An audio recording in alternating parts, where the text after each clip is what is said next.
কল্পনার জগতে আমি এখন দাঁড়িয়ে আছি হেলেঞ্চা এয়ারপোর্টে।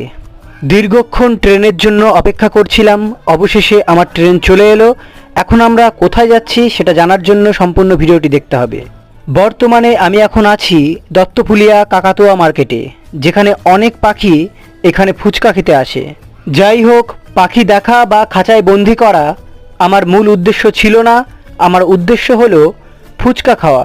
হাবাতের মতন কিছুক্ষণ ফুচকার দিকে তাকিয়ে আমি না খেয়ে পাশের দোকানে চলে এলাম। আর এদিকে তো পুরো মেলা বসে গেছে, চারিদিকে দোকান আর দোকান। অবশেষে ইন্টারন্যাশনাল ভিখারি থাকার কারণে এক প্লেট মোমো নিয়ে নিলাম।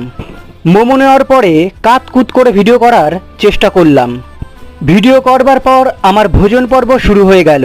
হাবাতের মতন স্যুপ এবং টমেটোর সস দিয়ে লাগিয়ে লাগিয়ে খেতে শুরু করলাম। খাওয়া শেষ, আমার ভিডিও শেষ। টাটা।